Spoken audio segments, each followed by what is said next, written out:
ഷഹബാസിന് സംഭവിച്ച ദാരുണ അന്ത്യം അറിഞ്ഞവർക്ക് പോലും ഷഹബാസ് എന്ന പൊന്നുമോൻ്റെ മുഖം ഇതുവരെ മനസ്സിൽ നിന്ന് മാറിയിട്ടില്ല. പിന്നെ എങ്ങനെയാണ് ഉപ്പയായ ഇക്ബാലിനും ഉമ്മയായ റംഷീനക്കും ആ മുഖം മറക്കാൻ കഴിയുക? ഒരിക്കലും സഹിക്കാൻ കഴിയാത്ത അനുഭവം തന്നെയാണ് ഈ കുടുംബത്തിന് വന്നെത്തിയത്. തങ്ങൾ ജീവന് തുല്യം സ്നേഹിച്ച തങ്ങളുടെ പൊന്നുമകനെയാണ് ഒരു കൂട്ടം മനഃസാക്ഷിയില്ലാത്ത ചെറുപ്പക്കാർ ഈ ഭൂമിയിൽ നിന്ന് തന്നെ തുടച്ചു നീക്കിയത്. അതിനുശേഷം ഈ പൊന്നുമോനോട് യാതൊരു ദാക്ഷിണ്യവും കാണിക്കാതെയാണ് അവരെ കൊണ്ട് പരീക്ഷ എഴുതിച്ചതും. ഈ ഒരൊറ്റ വിഷമത്തോടു കൂടി തന്നെയാണ് ഹൈക്കോടതിയിൽ ഷഹബാസിൻ്റെ ഉപ്പയായ ഇക്ബാൽ ഒരു ഹർജി സമർപ്പിച്ചത്. ഇന്നലെ ഇത് പരിഗണനയിൽപ്പെടും എന്ന് പറഞ്ഞിരുന്നു. പക്ഷേ അതിനുശേഷം യാതൊരു വാർത്തകളും വന്നില്ല. പിന്നാലെ ഷഹബാസ് മോൻ്റെ വോയിസുകളെല്ലാം പുറത്തു വന്നു. അതിൽ ഷഹബാസ് പറയുന്നുണ്ട്, നിങ്ങൾ ഇങ്ങോട്ട് വാ, ഞാൻ നല്ല പുതിയ സാധനം കാണിച്ചു തരാമെന്ന്. അതിൽ നിന്ന് തന്നെ വ്യക്തമായിട്ട് സർവർക്കും മനസ്സിലാക്കാൻ കഴിയും ഇവർ തങ്ങളുടെ പക്കൽ പലതരത്തിലുള്ള ആയുധങ്ങളുണ്ടെന്ന് ഷഹബാസ് മോനോട് പറഞ്ഞ് അവനെ ഭയപ്പെടുത്തുമായിരുന്നു. അങ്ങനെ ഇരിക്കെയാണ് ഷഹബാസ് അത്തരത്തിൽ എൻ്റെ കയ്യിലുമുണ്ട്, നീ ഇങ്ങോട്ട് വന്നാൽ കാണിച്ചു തരാമെന്ന് പറഞ്ഞത്.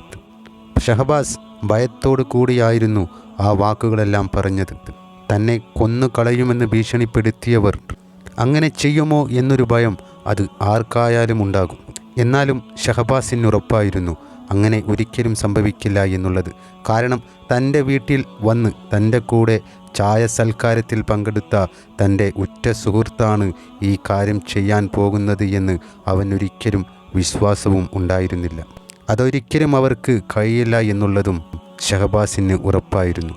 പക്ഷേ അവൻ വിചാരിച്ച പോലുള്ള ആളുകളല്ലായിരുന്നു അവർ അവരുടെ രക്ഷിതാക്കളിൽ നിന്ന് തന്നെ ഇത്തരം പ്രവർത്തനങ്ങൾ കണ്ടു വളർന്നവരാണെന്ന്. ഗുണ്ടാ ലിസ്റ്റിൽപ്പെട്ടവരും ഇവരുടെ പിതാക്കളിലുണ്ടെന്ന്. ഷഹബാസിനെ ആക്രമിക്കുന്ന സമയത്ത് ആ സ്ഥലങ്ങളിൽ ഇവരുടെ പിതാക്കന്മാർ ഉണ്ടായിരുന്നെന്നും തങ്ങളുടെ മക്കൾക്ക് എന്തെങ്കിലും സംഭവിക്കുകയാണെങ്കിൽ അതിലേക്ക് ഇടപെടാനായിരുന്നു അവർ അവിടെ വന്നു നിന്നത് എന്നൊക്കെയാണ് ഷഹബാസിൻ്റെ ഉപ്പ വെളിപ്പെടുത്തുന്നത്. ഒരു മകനും ഇനി ഇങ്ങനെ സംഭവിക്കാതിരിക്കുവാൻ വേണ്ടിയാണ് ഞാനിങ്ങനെ ചെയ്യുന്നത്.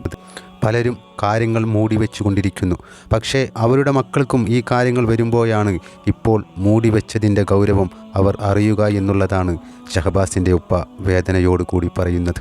ജനങ്ങൾ തീരുമാനിക്കട്ടെ എന്താണോ ഇത് ചെയ്തത്. ഇനി അത് ഭാവി തലമുറയ്ക്ക് വേണ്ടിയിട്ടാണ് ഞാനിത് പറയുന്നത്. എനിക്ക് വേണ്ടി എൻ്റെ അത് കഴിഞ്ഞു. ഇനിയിപ്പോൾ അവർ വന്നു കഴിഞ്ഞ് അത് സാരമില്ല, പ്രശ്നമില്ല, ഞാൻ എൻ്റെ ഓരത് കഴിഞ്ഞു.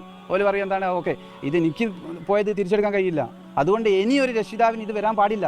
ഇത് ഇവിടെ വെച്ച് അവസാനിപ്പിക്കാം എന്ന് ഒരു പ്രതിജ്ഞാബദ്ധമായിട്ട് ഗവൺമെൻറ് ആയി നീതിപീഠമായി കഴിഞ്ഞാൽ ഉറപ്പ് തരട്ടെ. ഉണ്ട്, അവർ ദൂരെ നിന്ന് വീക്ഷിക്കുന്നുണ്ട്. അവരെ കുട്ടികളിലേക്ക് മർദ്ദനം വരികയാണെങ്കിൽ അവരെ അറ്റാക്ക് ചെയ്യാൻ അവിടെ റെഡി ആയിട്ടുണ്ട്. പല ആളുകളും പറയാൻ പഠിച്ചുകൊണ്ട് പറയുന്നില്ല. ഈ അടുത്തുനിന്ന കടകളിലെ ആളുകൾ പറയുന്നത് ഞങ്ങൾ കണ്ടില്ല. പക്ഷേ യഥാർത്ഥത്തിൽ അവരൊക്കെ അറിയാം ഇത്. അവർ ഈ അങ്ങാടിയിൽ ഈ ടൗണിലുള്ള ആളുകളായതുകൊണ്ട്, ഓലുമായിട്ട് ഇടപഴകുന്ന ആളുകളായതുകൊണ്ട് അവർക്ക് പറയാൻ പേടിയാണ്. അവനെ നാളെയും കാണേണ്ടിയല്ല. അത് പറയാൻ പാടില്ല. ഇത് നാളെ അവനും ആ കുട്ടിക്കും വരേണ്ടി, അതായത് അവൻ്റെ കുട്ടിക്കും വരും എന്നുള്ള ഓൻ പ്രതീക്ഷിക്കണം. കൊല ചെയ്യാൻ കൂട്ടുനിന്ന ആളുകൾ ഇത് നാളെ അവൻ്റെ കുട്ടിക്കും ഈ ഒരു അവസ്ഥ വരുന്ന സമയത്ത് അവൻ പറയും, അന്ന് ഞാനിത് തുറന്ന് പറഞ്ഞിരുന്നെങ്കിൽ ഈ ഒരു അനുഭവം എനിക്ക് വരില്ലായിരുന്നു പറയും അല്ല. അതുകൊണ്ട് നീതിപീഠത്തിലും ഗവൺമെൻറ്റിലും ഉറച്ച വിശ്വാസമുണ്ട്. ഇത് നിഷ്പക്ഷമായി നിന്ന് അന്വേഷിച്ച് യഥാർത്ഥ കുറ്റവാളികൾക്ക് സമൂഹത്തിൻ്റെ മുന്നിൽ തക്ക ശിക്ഷ വാങ്ങിക്കൊടുക്കണമെന്നാണ് എനിക്ക് അപേക്ഷിക്കുന്നത്.